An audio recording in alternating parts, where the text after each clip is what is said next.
Welcome back to What's on Yours, a weekly chat about books and movies. My name is Michael Hennessy. And I'm Cindy Smith. So you are off to New York City. Tomorrow morning. Nice. BEA, Book Expo BEA. America. Book Expo America. And you beat up all your book blogging colleagues and publishers. So I'm hoping. Excellent. I know Friday night I'm hanging out with the bloggers, so. And you have that publishing event as well? That's Wednesday night. Wednesday night. Excellent. Wednesday night. So you'll be rubbing shoulders with the authors down there and the reviewers. Hopefully. Excellent. Yeah. You must be very excited. I am. I'm getting there now. Like, I've got the butterflies. I've had a few BA nightmares, but... Is it trending more on Twitter? Are you seeing the excitement pick up? It's quiet. Really? I've gone in and I don't know if they're using like a different hashtag. Okay. But the one that I've been using, I mean, it's, there's some days where like 10 people will tweet something and then it's like silence. I don't know if that's like kind of like the trend that it's going to be quiet this year, or it's just that people aren't tweeting. I'm not sure. I'm not sure what's going on. Yeah. Yeah. So, in anticipation of BEA, what are the books that you've read over the past week? I haven't read anything. Like, I just been printing off, author information, galley list, and kind of like reading them, like checking, oh, this sounds interesting, making little comments. So then I'm going to go back and, check the book online. So you've been doing the research on the authors and the books that you want to focus on for BEA. More so, I'm trying to stay away from the author signings unless that's the only way I can get the book. Oh, I see. Okay. Because those lines, it's ridiculous. So yeah. So you've picked out some of the books that you want to get, and ideally you'd like to get them without having to sit in a 2-hour lineup for author signing. Exactly. Okay. I'm hoping like there's sometimes like it depends on how popular the book is. And if the author's there, then that's the only way you can get the book. Right. And it just, it kind of, you really have to like prioritize. Like, do I send in this line for like an hour plus and miss out on another book that's dropping? So it's hard. So since you've been studying, like cramming for an exam on the BEA here. Like an exam. Do you notice, is there a trend in the biggest presence at the BEA in terms of genre? It still seems to be the same. There's a lot of the paranormal still out there. Mm-hmm. I mean, for young adults, it's that. But it seems to still be what it is now. It's really interesting, how that flipped around, because vampire, werewolf, like those stories used to be horror, and it wasn't so much the YA appeal. No. And now it's been basically co-opted, Twilight, whatever. Well, that's it. It's like all that same stuff still. There's like nothing different. It's like it seems to still be what it is now. Yeah. Yeah. That or dystopian future type thing. That's it. Yeah. Okay. I mean, there's some books that I really want, but I know I'm not going to get them because they're all the popular books. Okay, like which ones? James Dashner has a new one coming out. It's book 3 in a series. Okay. I would like to get that because I have the previous 2. Right. But I think the line is just going to be crazy. And there's one by Lee Bardot. I want to say that's her name. She's got a new series coming out too. I see. And that's all people are talking about on Twitter. Oh, okay. Okay, interesting. It's kind of like, do I stand in line, for that, or do I just buy it when it comes out? And that's what I do half the time. Okay. Like, I make notes, or I'll try to swing back later and just kind of like ask the reps if they have any left. Because usually they have like a couple. Hold a couple back, yeah. Well, it's interesting. With the expo, do you get people who are from the movie adaptations of the movie? Do they ever show up to the BEA? Like the Maze Runner actors or actresses? Sometimes they do. But it's I guess it's in relevance if the book is coming out. Okay. But yeah, sometimes they'll do it, but not a whole lot. Okay. I know there is. I can't even think of the publishing. It's just like a little small one. It's sort of like romance and erotic. Mm-hmm. They have models coming in. Oh, okay. Yeah. Yeah. You kind of walk by and you see like these half-dressed men, and it's kind of like it's sort of like the out of beefcake context. poses. Okay. Yeah, but I mean, it's that's what the publishing company is. So, yeah. And percentage-wise, since you bring up the beefcake poses, what do you think normally the percentage would be based on your past BEAs, men to women? Maybe about half. Really? Yeah. Okay. About half. It seems that there's a lot of a lot more women blogging about books than men. It seems.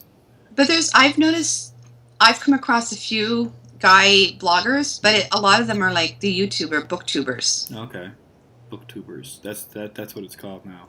That's what they're called, booktubers. Okay. Yeah. So the past week, there's really just not been any book reading per se, but you've been back on the BEA cramming. Okay. That's it. It's just kind of like finding stuff and then printing it and then just making little notes. So. Okay, but it is book related. It's book related, yeah. But I'm not sitting reading a whole book. Okay. Or a screenplay. Well, this is the question. What's the book that you've picked for the train? I've bought a ton of magazines. Oh, magazines. Okay. Magazines. Those are kind of like easy and... You don't mind being interrupted? That's it. I'm debating if I'm going to bring my iPad. Because I have like a ton of ebooks on there that I should be reading. Right. These are all reviews. Okay. So I'm kind of like, do I bring that? Do I not? And is it an iPad mini or a full-size iPad? No, mini, that should probably be able to fit into your purse. Yeah. So I am going that way. Yeah. Yeah. Excellent. Are you going to be taking photos from the BEA? Of course. Good. You'll be sharing that in your blog, right? Why would I not take pictures at BEA? Are you going to be sharing that with on Cindy'sLoveOfBooks.com then? That's right. All next week, I'm going to be doing this time last week. And it's going to be like daily. Oh, excellent. Okay. Daily updates. Well, not updates, but postings of what I did this time last week. Okay. Yeah. For myself, I didn't read books after Mr. Mercedes. I read several different screenplays. Reading screenplays to give feedback to people. So I can't really discuss their stories, but also read the screenplay for James Cameron's Aliens, which is, I mean, it's great. I mean, he knows how to tell a story. He knows how to write a story. I mean... He does. That's one thing James Cameron can do. Yeah, I mean, he's... a lot of people, like, sort of say, oh, poo-poo, James Cameron writing. He knows how to tell a really engaging, exciting story. That's it. Yeah. There's some things when you get so popular, people become contrarian just to distinguish themselves. Yeah. And it says more about themselves than what they're actually talking about. Anyway. That's it. It's true. Yeah. So that was for the reading for me. Did you get a chance to see anything on your PVR? No. I've been watching I'm into Catfish, so I've been watching when it's on, but I've been recording them. Catfish is what? It's based on online where, somebody has kind of perhaps fallen in love with somebody, but that other person isn't who they say they are. This is Catfish. Is this a series or a movie? Yeah, it's on MTV. Okay. I read his book last year, so it's interesting. Oh, I think I may have I heard about this. It was a movie. He made into a movie about his own personal catfish story. There always seems something hinky about that story. I don't know. So, been watching that. Too entertaining, almost. It is. It's kind of funny because it's an element of surprise. It's like, there's so many things that like leads you to believe this person isn't who they really are. Yeah. And then when you meet them, it's like, oh, okay. Trust your intuition.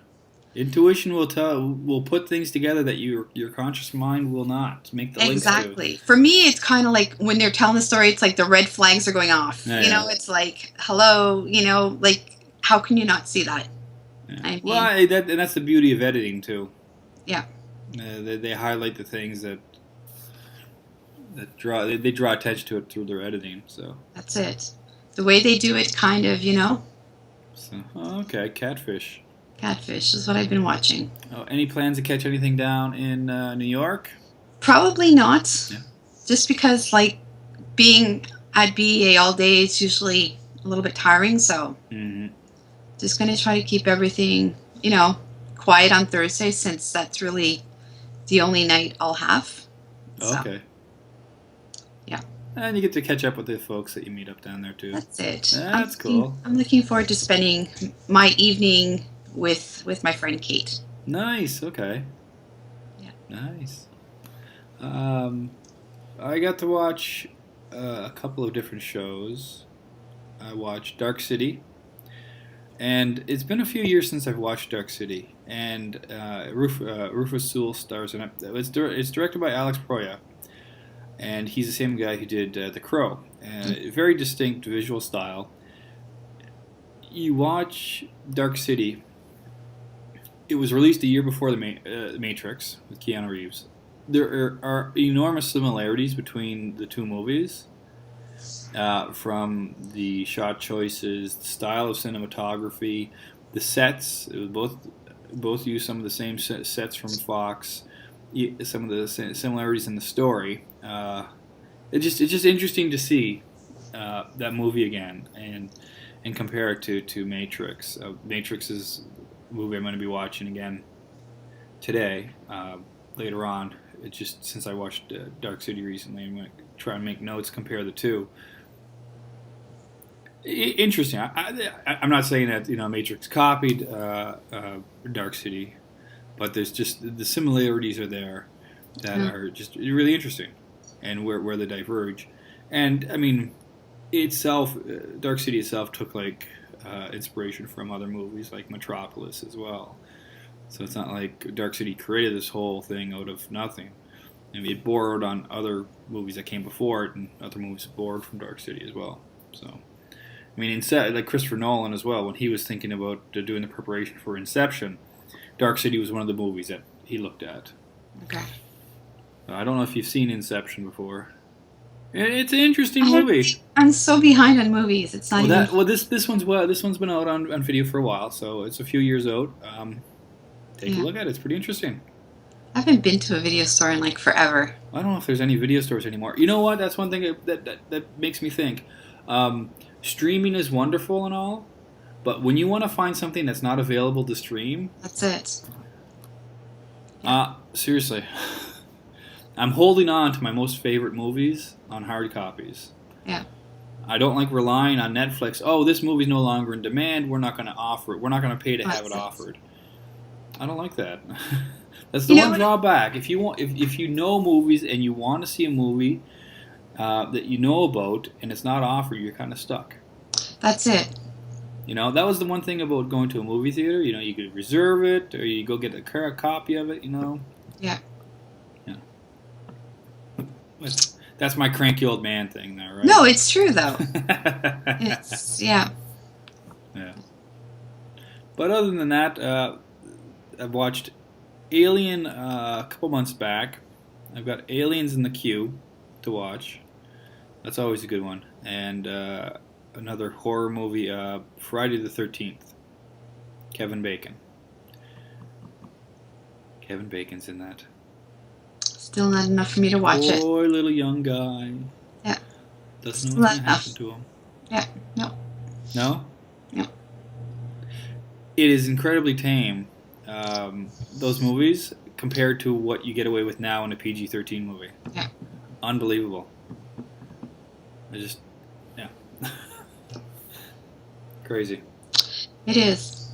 Yeah. But that's it for me. I mean, I read screenplays and I watched movies. You are just dominating because of the big expo down there in New York City. I had all the books covered. So. I'm looking forward to seeing what you come back with and what your Me experience too. was like. Me too. How many is this now? 4?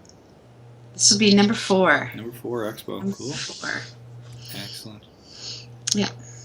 Well, do you have a recommendation this week? Nothing.